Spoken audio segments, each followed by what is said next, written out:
皆さん、こんにちは。ネイジの猪俣です。いつもチャンネルをご視聴いただきありがとうございます。今回は SFC 修行の中で週末2回訪れた石垣旅行の様子を紹介します。実は今回ありがたいことにトムトック様からリュックをご提供いただきました。パッキングの様子などは別動画で紹介予定なので、今回は実際に旅で使用してきたリアルな様子をお届けしたいと思いますので、ぜひ参考にしてください。ずっと石垣島行ってみたかったんですよね。なので今回 SFC 修行の中でご褒美の旅行としてプランを立てていました。今回の動画も2つに分けていますので、それぞれの旅を楽しんでいただけたらと思います。最初の週末は以前紹介したことのあるスーツケースで行きました。バスは4番バスで市内中心地まで行けます。現金のほかクレカタッチで乗ることができます。だいたい40分ぐらいで到着しました。博物館前というところで降りたんですけれども、ちょうど目の前にミシン屋さんがあったのでちょっと嬉しくなりました。今回はライフソリューションで SFC 修行をしていますので、その中でも必須になっている ANA トラベラーズを利用して予約をしました。こちらは一人旅ではちょっとお高くなるんですけれども、たまたまプラスマイルプランというのがあったので利用させていただきました。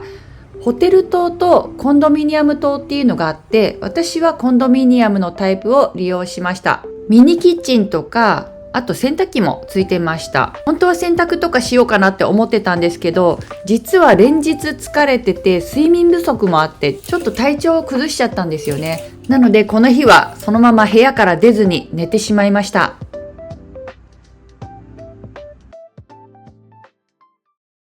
本当はちょっと寝て夜活動する予定だったんですけれども、そのまま朝を迎えてしまいました。そしてですね、こちらホテルの名前にもあるように朝食ビュッフェがとっても豪華なんですよ。今回2泊利用したんですけれども、それぞれの朝食でメニューが少し入れ替わってました。素泊まりにして朝食をプラスすることもできるので、ぜひ検討してみてください。朝から海鮮丼をいただけたし、石垣牛とか、あと島のプリンとかもどれも美味しくいただけました。でこのバスの便利なところはフリーパスというのがあって、1日1000円でバスが乗り放題になります。こちらは車内で購入すると現金のみなんですけれども、ベルトラで購入することができますので、概要欄にリンクを貼っておきます。最初に向かったのは川平湾です。市内の中心地からはだいたい30分ぐらいです。事前におすすめされてたグラスボート、早速申し込みました。予約なしでも大丈夫だったんですけれども、オンシーズンだともしかしたら混んでるかもしれないですね。なんかこの人おっさんみたいな、おじさんみたいな。はい、1時10分。ありがとうございます。あれか、はい、はい。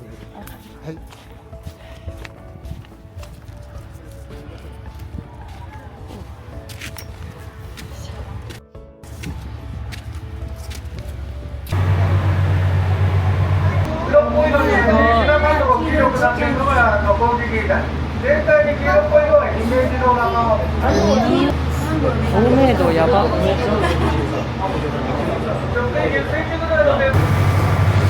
引き潮になるとあそこの黒いところまで歩けるんだって、海がなくなって。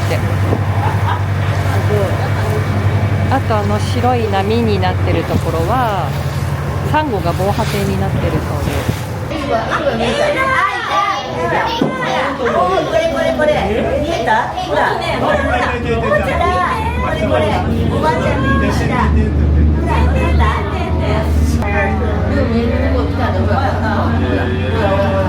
見えますか？お姉さんの左お姉さんの左？こっち？今こっちにお姉さんの左裏今見えますよ。左裏。ほらどこ？これもっとあれ見えない見えない。これでも船の向きがね見えないけど全然見えない。見えないから向こうから向こうからね。ああ見えないね。見えないねこっち。こうさん見えるのかな。これお姉さんの前。これいないよね。あ、いた。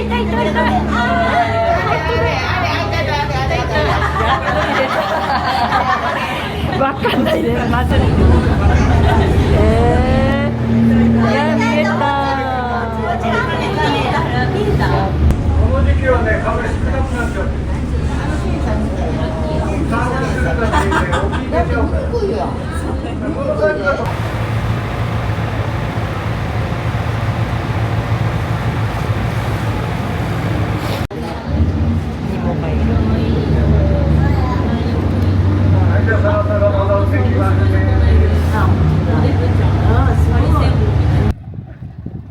ちょうど30分ぐらいかな。すごい楽しかった。なんか黒いのがいっぱい浮きがあるんだけど、あれがなんか黒真珠を作ってるとこなんだって、養殖の。すっごい綺麗ですね。今日はちょっとあいにくのお天気なんですけど、それでも綺麗。来てよかった。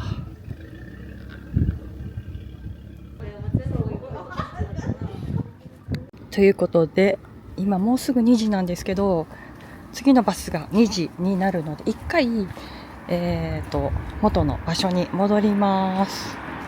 ここから本当は別の場所に移動しようと思ったんだけど、バスの本数が全然ないので、一回戻ってランチして、ちょっと港の方に行ってから別の場所散策していこうと思います。すごい綺麗かった。で、この郵便局の前がバス停です。スターミナル到着。こんな感じでロッカーありますね。300円と大きいのは500円。行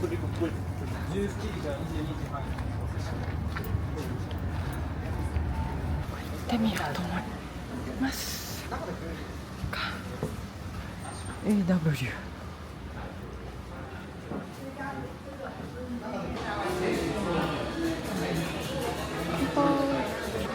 なんかすごいボリュームかと思ったらちっちゃいんだけど、バンドが。本当に頼んでるのかな。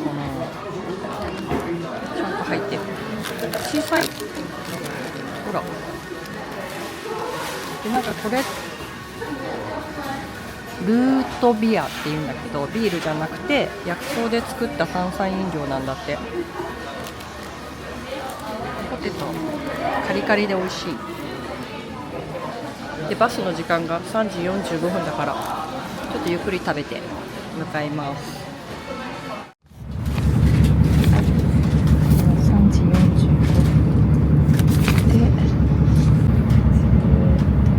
で、この方まで。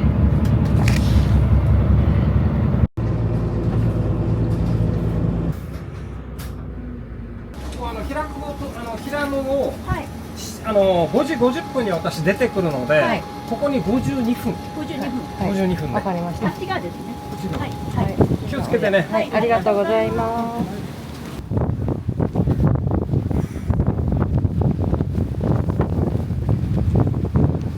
ギリギリですよね。こう行ってバチリで急いでいくしか。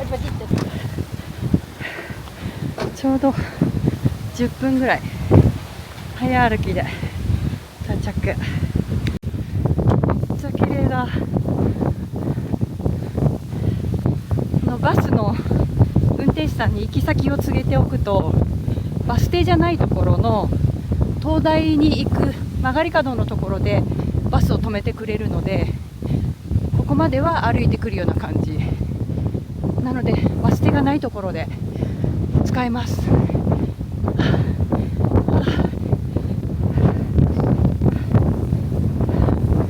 ょっと急ぎ足だけどね。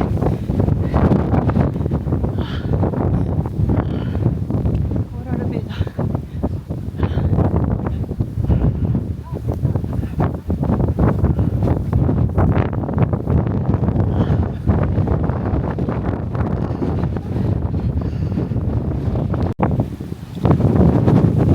ここが尖閣諸島。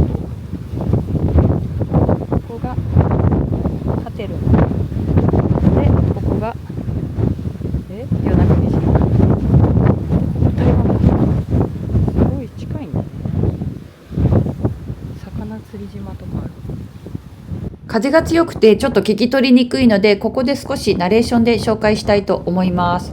今回バスで降りたのはバス停がない場所になります。事前に運転手さんに伝えておくと、この東大への分岐点で降ろしてもらうことができます。そしてこのバスは折り返して戻ってくるので、その間にだいたい30分ぐらい時間があるんですけれども、その30分の間に観光して戻ってくるような感じです。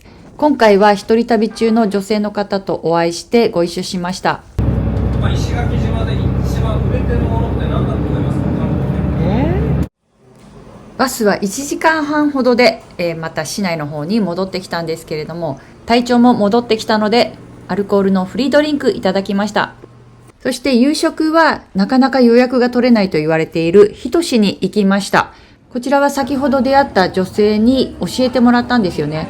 そしたら運よく入れました。ただ入れたらラッキーぐらいだったので、お財布に3000円しか入ってなかったんですよね。ここ現金決済のみだったので、ちょっとドキドキしたんですけれども、ギリギリセーフでした。このマグロ新鮮でとっても美味しかったです。ぜひ行ってみてください。最初の週末はあっという間に3日間が過ぎていきました。ホテルから歩いて5分ぐらいのところにもうすぐ夕暮れなモールがあるので、かなり便利な立地だったと思います。こちらはまた次の旅で来てますので、ゆっくり紹介したいと思います。最初の1週間の SFC 修行を終えて、やっと自宅に帰ります。この時は機内持ち込みのスーツケースを利用しました。この3日間あいにくのお天気だったんですけれども、最終日雨降ってましたね。で、石垣島の上空はとっても綺麗だったんですけど、なんと東京湾の上空では海苔の養殖が見えましたよ。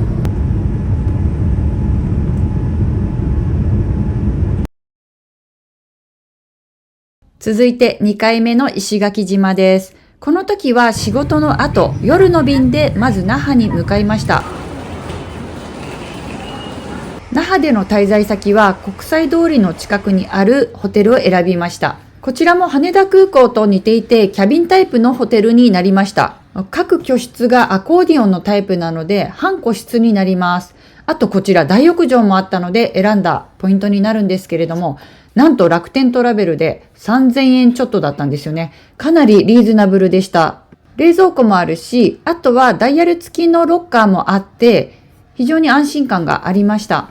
今回はトムトックさんの28リットルタイプのリュック一つで旅をしています。9時30分の石垣行きに乗ります。沖縄県外に出る人は購入できるんだって、免税店。海外扱いになるそうですよ。さあ、これで石垣島ラストフライトです。あっという間だったな。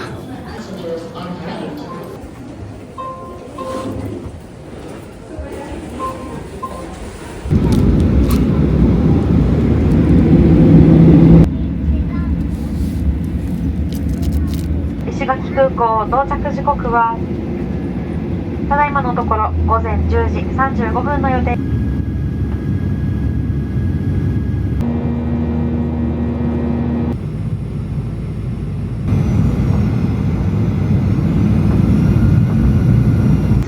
石垣空港に着陸いたしました。今回飛行機が早めに到着したので、降りて5分でバスに乗ることができました。今回はバスを利用してあちこちちょっと回ろうと思っていましたので、5日間分のフリーパスを利用しました。まず白子で降りてみました。ここからちょっとビーチに向かってみます。ちなみに今回料理家です。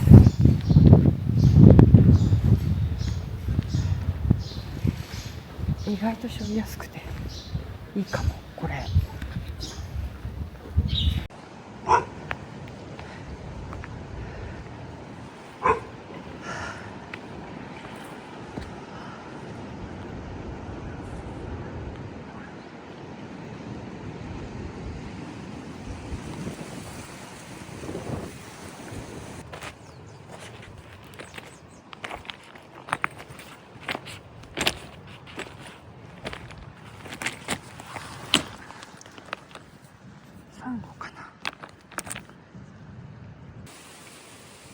実はタイムリーに ZIP で石垣島の特集やってたんですよね。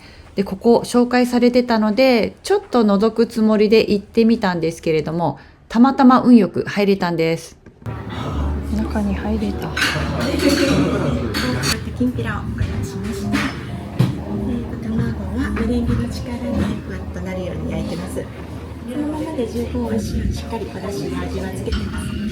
まずはこのまま召し上がっていただきたいんですけれども、途中で味を変えるように自家製のだし醤油をご用意しています。中とろっとしてるので、ご飯にのせて卵かけご飯もおすすめですし、このソーキのあんをかけてもまた美味しいです。いろいろアレンジして召し上がってみてください。はい、ありがとうございます。すみません、ずいぶんお待たせいたしました。この後も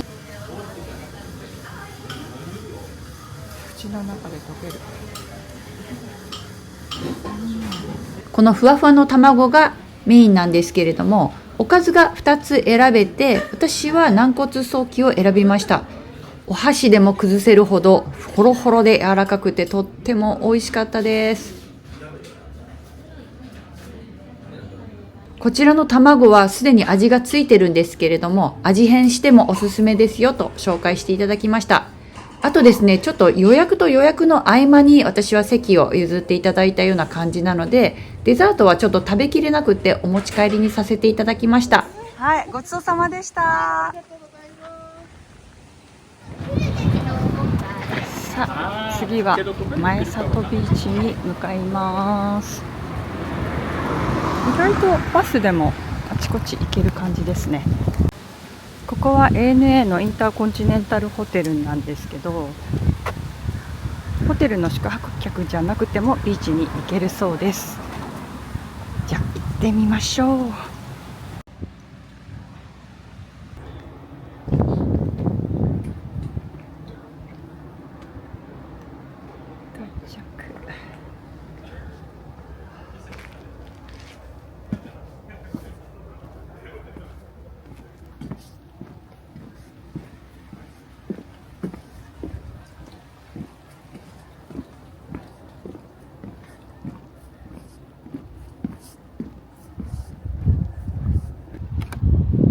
すごいね、なんか海のところにアスレチックみたいなのがある。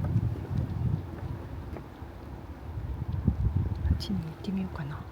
今日は波照間に向かう予定なんですけれども、なんと午前の便は欠航になりましたので、私が乗る予定の午後14時半の波照間行き、これも1時半に決まるみたいなんで、まだ未定なんですよね。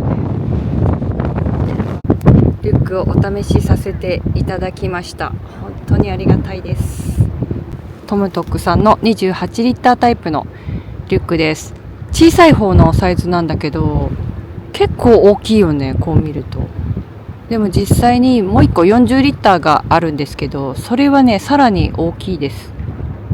でも荷物入れるときにパンパンになるよりは大きい方がゆとりがあっていいかもしれないですね。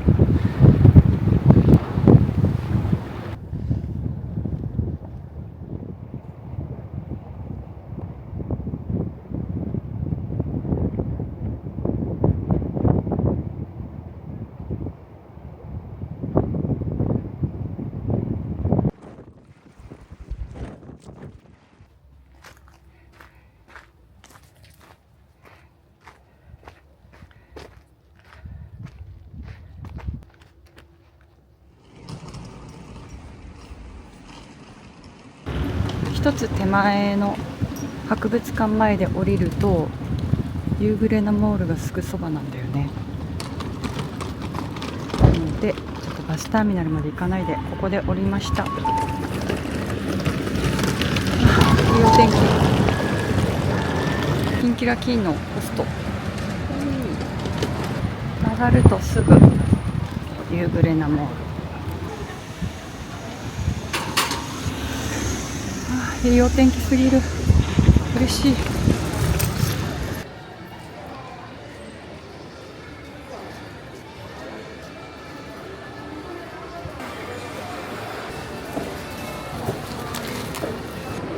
見て、行けることになりました。2時半の便だったんだけど、やった。食材を調達しに行こう。そう。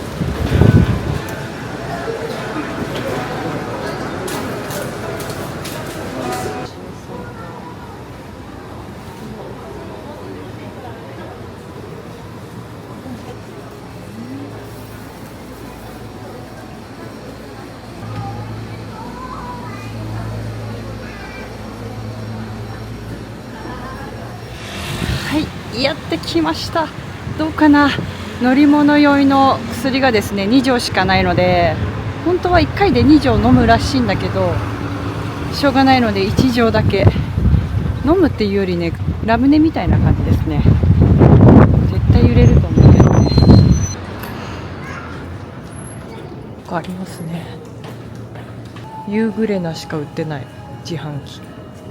面白い。今回は事前にオンラインでチケットを予約していました。前日の18時までに予約をすると割引も受けられるのでおすすめです。こっちはまた会社が違うみたいですね。時間もそれぞれ違うみたい。ビーチサンダルとかも売ってますね。アイス食べたいな。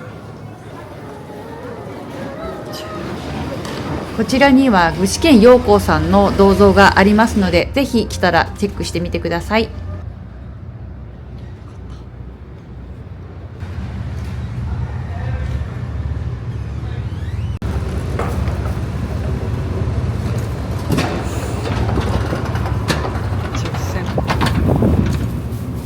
予想してたより結構大きな船だったので、揺れることもそんなになくって安心でした。ただシートベルトは必ず着用してないとまさかの事態も起きますので、皆様お気をつけください。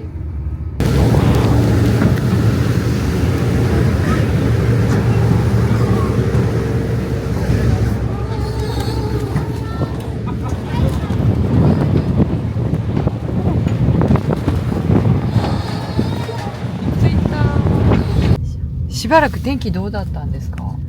天気はそんなに悪くはなかったですよ。星見れますかね今日？昨日はもう風が強すぎて、もうバッチリ見えましたね。ああ、そうなんですね。うん逆に雲が抜けちゃうんだ。そうそうそう。今日どうだろう。見れるといいな。今日も見れそう。今回お世話になったお宿になります。こちらも楽天トラベルで予約をしました。素泊まりで6000円になります。あとレンタルサイクルもあって、こちらは1500円プラスすると利用することができました。シャワールームとおトイレは別、外に一回出た感じ。かわいいね。ちゃんとドライヤーもあります。もう設備はちゃんとしてる。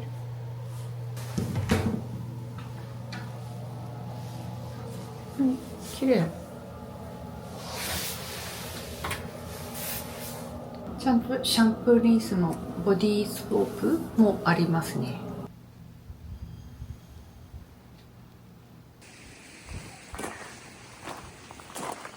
ということで早速自転車で島内を散策してきました。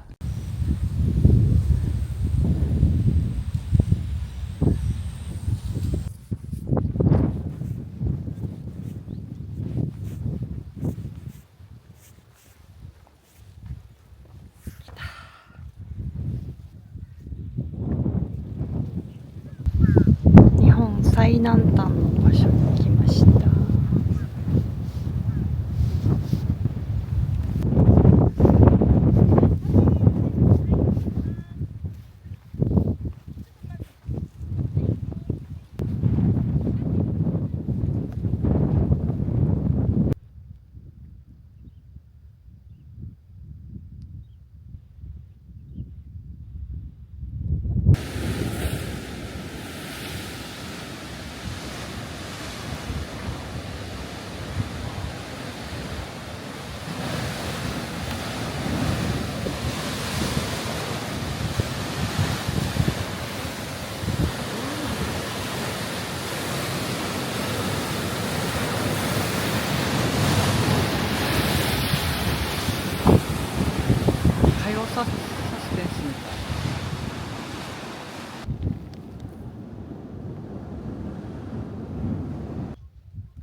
こは星空天体観測所です。野生のヤギかな、飼われてなさそう。結構きつかった。ここは波照間空港。なんか曜日限定されて飛んでるような感じでした。調べてた時はね。何もないです、周り。これさ、電車なんだけど、なんかすごい重いんだけど、なんでだろう。ちゃんと機能してんのかな。やっと機能した。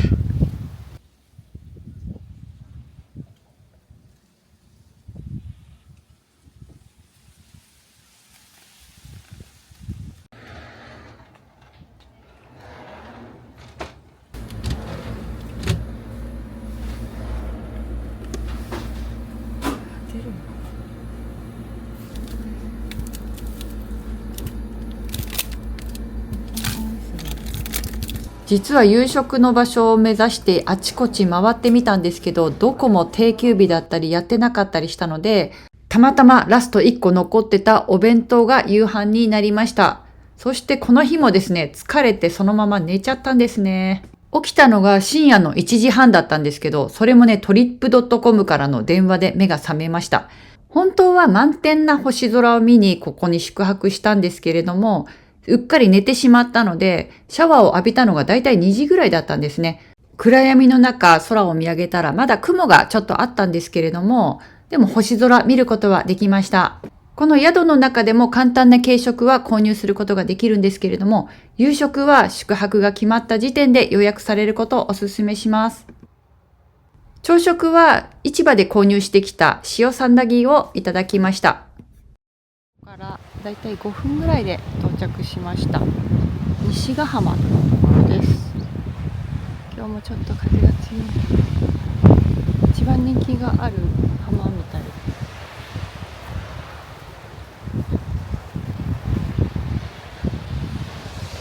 うわー、綺麗。グラデーションが素敵ですね。今朝の8時45分なんですけど、9時20分にバスが出るので、ちょっとそれまであちこち昨日行けなかったところもありま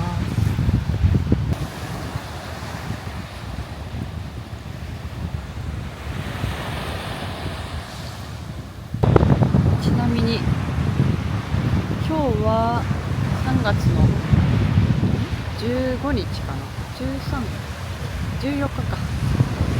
誰もいません。シーズンになると多分人が増えてくるのかな。でも波照間とちょっと特殊なので、もしかしたらあんまり日常的に人がいないのかもしれないですね。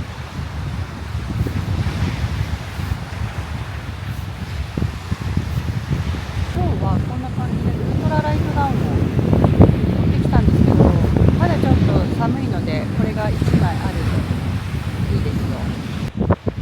そして遠くに見えるのが多分西表島だと思います。西表と書いて西表島と読むそうです。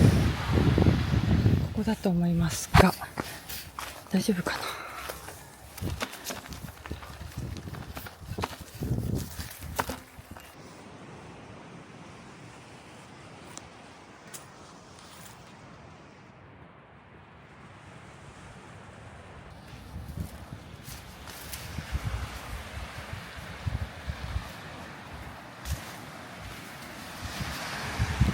わあ、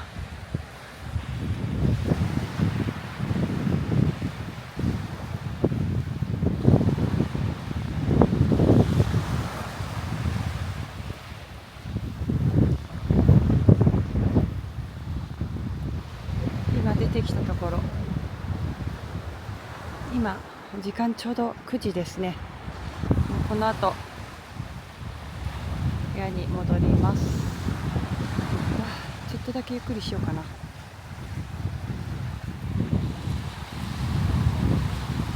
同じ海だけどここいいですね。ビーチの雰囲気がとっても素敵です。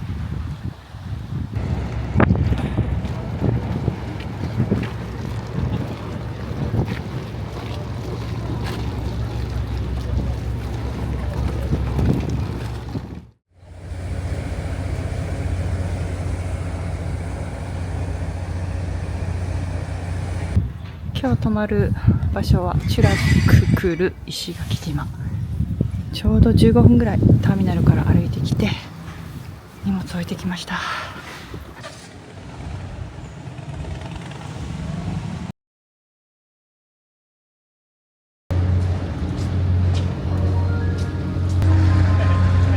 波がだいぶ穏やかになりましたね。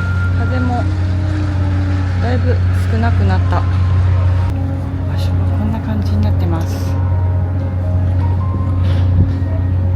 今から行くのが竹富で、私がさっきまでいた波照間はずーっと向こうの方です。さ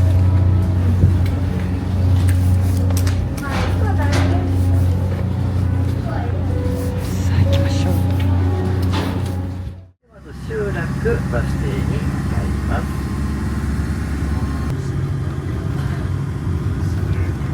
集落入り口というところにバス連れてきてくれました。何分だろう、10分も乗ってなかった気がする。で、電話をしてくださいということなんで。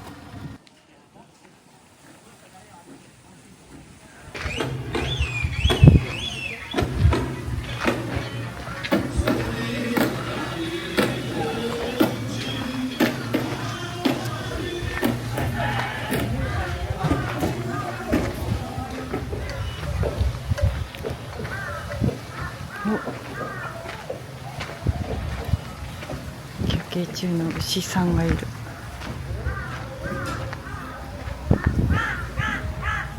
あら、休憩中ですか。眠そう。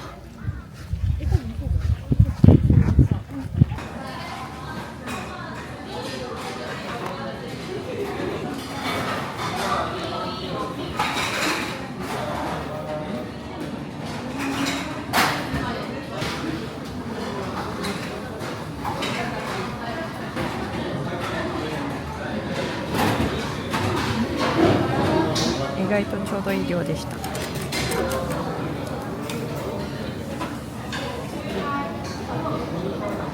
ただきます。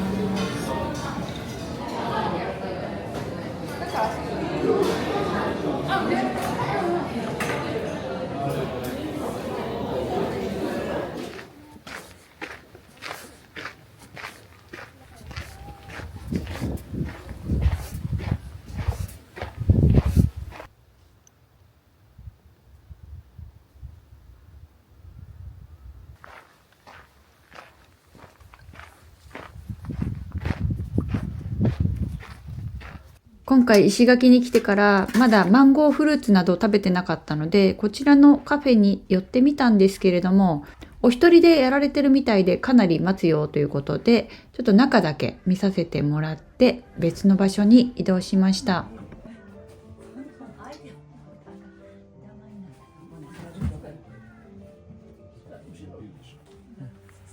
今回竹富島は自転車を借りずに全て徒歩で回ってきました。あとはバスを利用したんですけれども、歩くとね、結構距離あるんですけど、いい運動にはなりますよ。本当はね、パインスムージーが欲しかったんですけど、売り切れってことで、マンゴースムージーを飲みながら1キロぐらい歩いたかな。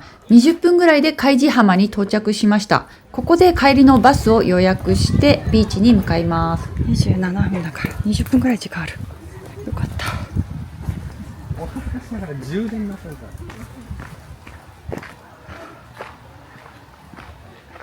人がいっぱいだ。星砂浜、ここに来たかったのです。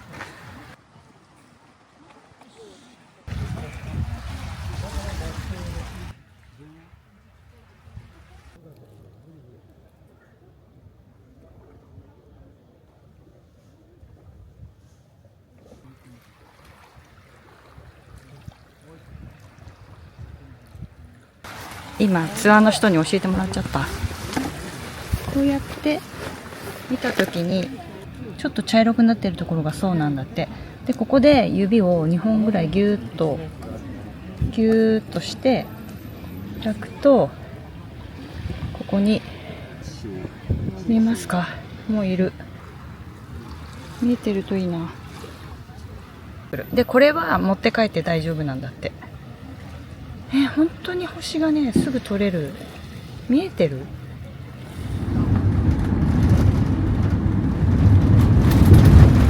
今回のルートは今ここでここから集落に行ってご飯食べて、ここまでバスが来たんだ。でこの辺歩いてお蕎麦食べて、でこの辺りでマンゴースムージーを買って食べて、ここから1キロ 1.2 キロぐらいかな歩いて星砂浜に行きました。でここからバスで今戻ってきたところです。ちょうどいい時間でした。では石垣島戻ります。ちょうど船も来た。竹富島は2時間ぐらいの滞在だったんですけれども、意外とね結構満喫できましたね。本当はもうちょっとゆっくりできるといいんですけどね。実はかなりハードだったんですけれども、船を1番に降りて1分でダッシュするとちょうどバスターミナルに到着するんですね。それを狙ってですね、ちょっとガンダしてもう一度カビラ湾に行ってきました。ここすごく綺麗だったのでもう一回行きたいなって思ってたんですよね。帰りのバスは1時間かかったんですけれども、また別ルートで帰りました。海も眺められていい景色でした。石垣島の最終日の夕食もなんと日都市に来ました。ここはね、なかなか予約が取れないんですけれども、前回来た時に予約を入れておいたんですね。6時の予約に合わせて今回観光をしていたような感じです。今回欲張って3つも頼んでしまったので、最後はイカスミチャーハン食べきれなくてお持ち帰りにしました。どれもとっても美味しかったです。今回泊まったお宿はゲストハウスチュラククルになります。こちらもドミトリータイプだったんですけれども、そんなに狭い間隔もなくって十分な広さでした。寝るだけなので結構十分かなと思います。ベッド周りは枕元にコンセントがあって便利だったし、あとは金庫みたいなのもありました。それからですね、洗濯物が干せるようなループがあって、結構こういうところって乾燥するんですけど、使ったバスタオルとかをこういう風にぶら下げると便利でした。部屋のタイプは2種類あって、こういうちょっとカプセルっぽいところもありました。非常に静かで物音立てられない感じです。ちなみにこちらは女性専用の部屋にしています。水回りも常に綺麗で、ドライヤーも揃ってました。あとはシャンプーリンスと、あとボディーソープも揃ってるので非常に便利でした。共有のスペースではこういう広いラウンジがあって、キッチンも利用できるので冷蔵庫なども活用することができました。今日はこれから朝食を食べに行きます。ここから30分歩くみたい。ちょっと朝のいいウォーキングですね。一応20分になってるんですけど、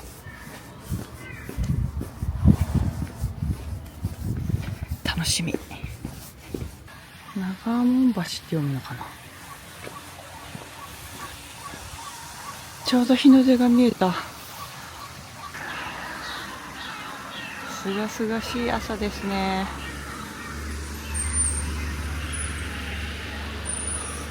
こういう目指すものがないとこんな早起きしませんからね。さっきの橋を渡ってきたところです。こんな道。さあどんなお店なんでしょうね。多分ちっちゃい雲たちも風で抜けていくと思うから、最終日が一番いいお天気っぽいですね。昨日星空見えなくて残念でした。本当雲がね結構あったんだよね。なんと定休日だって豆腐の日というところです。いや残念だわ。なんてこった。手作り豆腐を作ってるそうです。すごいね、牛の合唱が。昨日ね、ご飯食べきれなかったの持って帰ってきてるので、朝からイカスミチャーハンを食べようかな。そしたら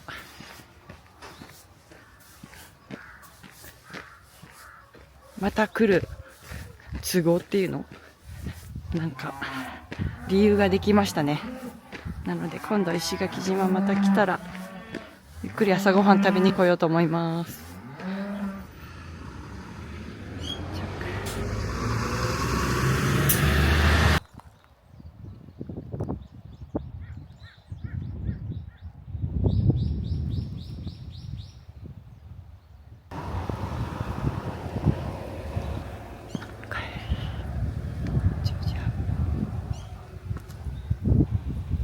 この後10時8分のバスに乗るので、だいたい35分から40分ぐらいある。うわあ、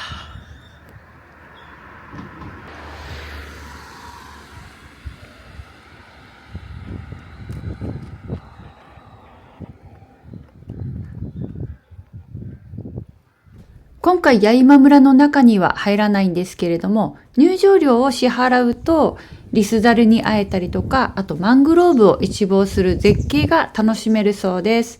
ぜひお時間あったら行ってみてください。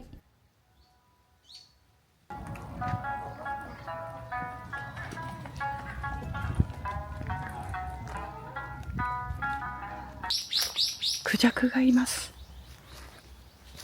あ、消えちゃった。結構暑くて20度ありますよ。ちょっと休憩しましょう。あと5分ぐらいしたらバス停に行こうかな。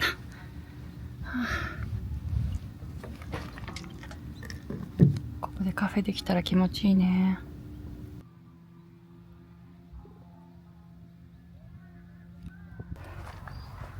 バス停からちょっと降りれましたね。あ、もっと早く来ればよかった。うわあ、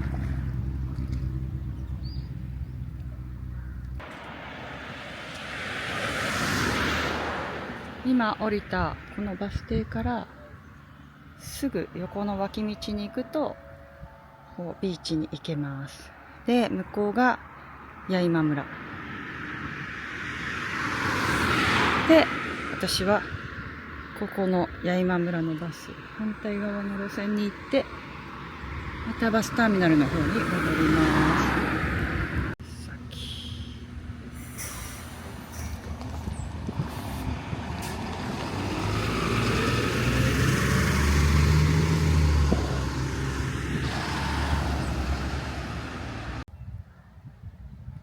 ここで観光最後かな。草木ビーチ。ビーチリゾートの中のビーチでしたね。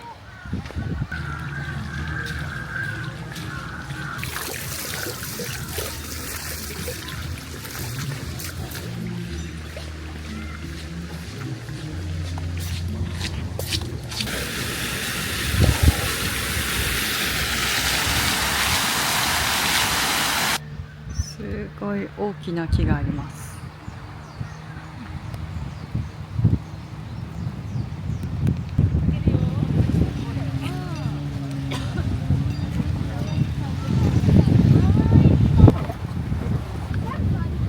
鐘でも鳴らしてみましょうか。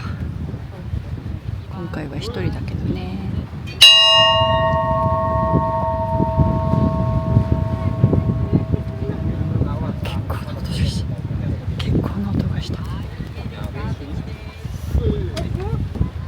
ウミガメさんいないかな。あ、青い魚がいっぱいいますよ。見えるかな。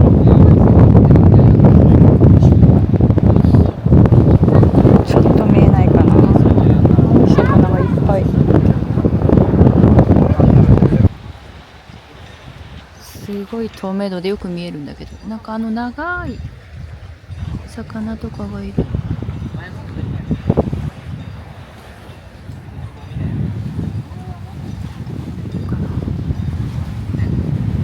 わかんないけど一応撮ってみよう。細長い魚とか青い魚とかがよく見えますね。すごい透明度がそこも、そして西表島もここからもよく見える。今日はよく見えますよ。向こうの岸の方まですごくよく見えます。いいお天気。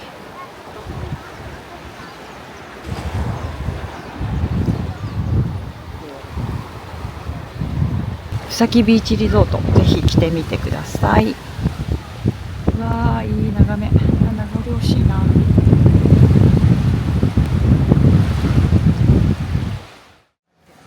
飛行機の時間が2時半だったので、かなり駆け足にはなってしまったんですけれども、バスの時間も限られているので意外とちょうど良かったですね。最後の朝食に石垣牛の食べ比べセットを注文してみました。ビールも一番小さいので250円だったのでかなりお得だったと思います。このセットで1250円です。お肉がほんとトロトロで美味しかったです。で、この海ぶどうも最高に美味しかった。